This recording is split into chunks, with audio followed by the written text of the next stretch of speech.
Hey everyone, Glen James here. Welcome to My Millennial Money Express. Today I've got a good friend of the podcast at M3 World, Jess Spendlove, and we're going to talk about money and meals and way we can maximise our money to make sure we've got healthy food at the same time, if that makes sense. Hey Jess, how are you? Hi Glenn, I'm good. Thanks for having me. No worries. So I guess you haven't been on M3X before. If we get to the point, have you got a couple of tips or three practical take-homes that we can use to maximise our food budget and also to try and keep healthy at the same time? 100%. It's all about a win-win. And I mean, I have a lot of points, but I've chosen maybe three of my favourites today. So up first, we want to plan and we want to prep. So the two kind of go hand in hand. So the first thing is spend a bit of time on the weekend or the start of the week or whenever works for you. Map out your week, map out your meals. It doesn't have to be super strict and rigid, not like to the detail or the amount, but you need to have a guide. If your head's in the sand and you're just winging it, you're going to be paying for convenience. So, and that has a price tag. So we want to plan, and then the preparation part. Then we want to come home and we actually want to prep some things. So I'm a big fan of what I would call ingredient prep. So I like to have a few things prepped at the start of the week, which just help give me a bit of a structure. So it's not an entire meal because I like to have a bit of flexibility, and I find a lot of people do, but it helps to have your colour there, like your salad and your veggies, or your fruit preps for your meals and your snacks, a couple of options for your protein, maybe some eggs boiled, maybe some mince cooked up, maybe some chicken. So then when you're on the fly, you've still got things in the fridge ready to go that you've purchased at a good price, that you're sticking to your plan, but you can have a bit of flexibility. Yeah, and I think that whole I've got to hack my behaviours. And, you know, like everyone, if you get home late or you're running late at home on the way home and it's like, I've got nothing for dinner and I'm starving, I will just swing by drive-through. Yep. And I do the carbon offset, quote unquote, with my McDonald's. I'll have the medium quarter pounder meal, but I'll offset that with a Coke no sugar. But we get lazy and we pay for it. 100%. And pay for it from our pockets, but also potentially like our health as well long term. So the alternative to that, I think it took me 2 minutes to make dinner last night because I already had my protein there and I had some salads prepped and I just had to warm something up and add a bit of like flavouring to it. So I added a bit of, what did I have? Extra virgin olive oil and some lemon or something. Literally dinner was ready in 2 minutes. Yeah. And I guess the whole thing is, at the supermarket, yes, you can have some chicken, for example, and have ready, but it's going to the deli, buying it from not pre-packaged, not pre-crumbed and all that, because you will pay for that.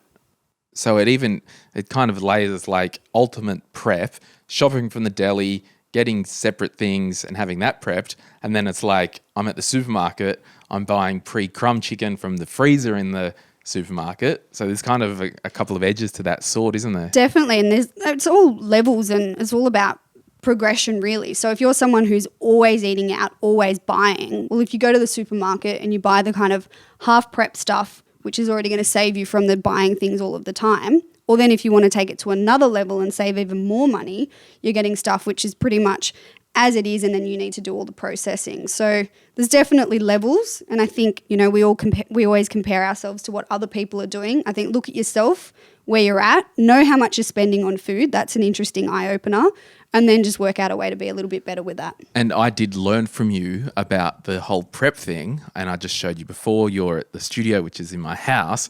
In my fridge, I've got 3 containers. I've got some cut-up watermelon. I've got some cut-up pineapple. I've got some cut-up rock melon, or for the Americans, cantaloupe.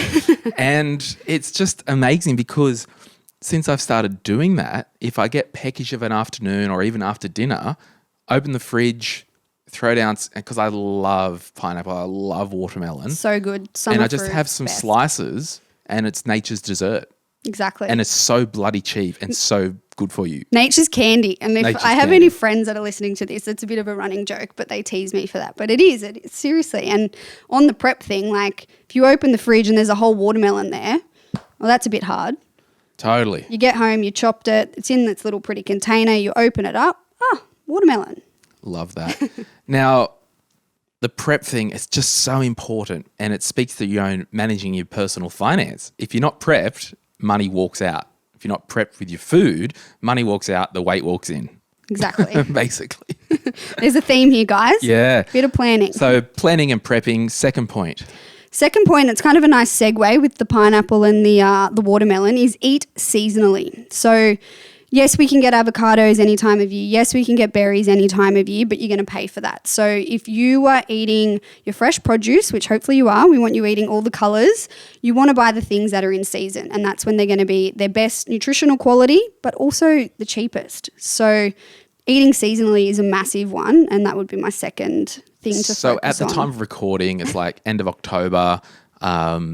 Grapes are probably not in season because Coming into. Yeah, because I got to the counter the other day and scanned it. It was like $12 or $18 a kilo.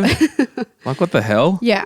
So that's just such a big one, isn't it? Yeah. Buying in season. 100%. And I guess the second point to that is consciously being aware, because it's easy to kind of roll through the supermarket or wherever you're doing your shopping and just get the things that you always get rather than look around, see what there is, compare pricing. So I guess that to that seasonal point, if you always get the grapes, you're just grabbing the bag and throwing it in. But if we kind of stop for a second, look around, see what there is. And a good hint, something in season, is you walk straight into the supermarket, there's the big tub of them and there's a million of them. Yeah. So the grapes I bought was packed from a little corner somewhere in a little bag, but in a couple of months' time, they might be front and centre for half the price. Exactly.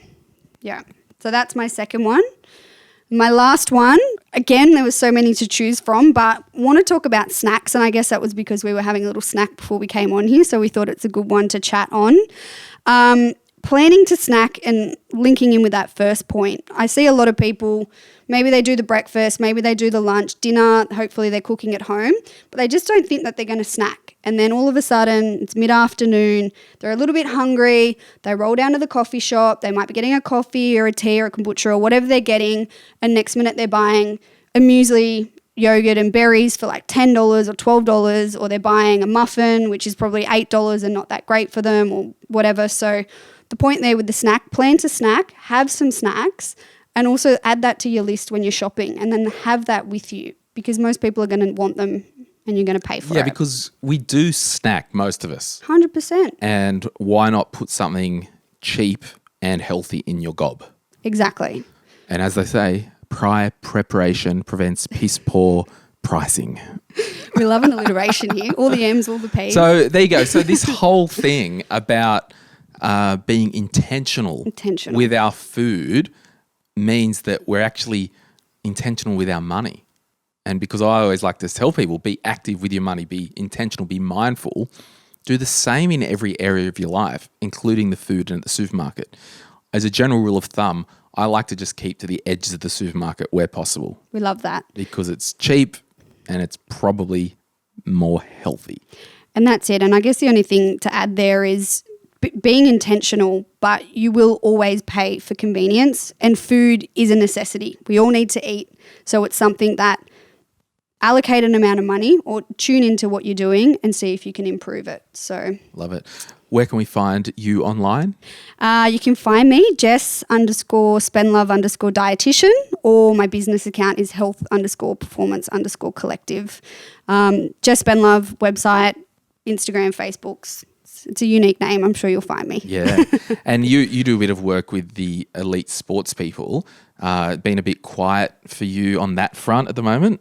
Yes, it's been a roller coaster the last 6 months. So normally working with about 6 different teams, and some of them have been paused. Some of them are still active, but a lot less. Just COVID and the world and all of the things. What have you learnt coming out of COVID?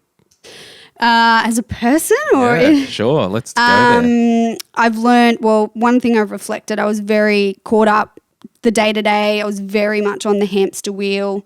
I was doing a lot, but I didn't have a chance to kind of stop and pause and be a little bit more strategic and forward thinking. So I guess I've learned that there's value in space and time and energy, and more isn't necessarily better. So that's interesting, because a lot of people are an employee and get on this hamster wheel they can't get off. So what I'm hearing you saying, you're self-employed, you're a contractor to these teams and different organisations. You may have created your own hamster wheel just because of the diary entries. Definitely. And also my business is a result of, I guess, my contracts and my relationships, and then trying to kind of be a little bit more strategic and step out and work on the business was just impossible because I was so in the business. So, it's giving me a chance to kind of step back, look in, have a overview and plan a little bit better. Love it. Well, thank you so much for joining me on M3X, and we'll probably hear from you soon. You're going to do a bit more with the M3 community. So there you go, everyone. Yeah, stay tuned. All right. Bye-bye. Bye.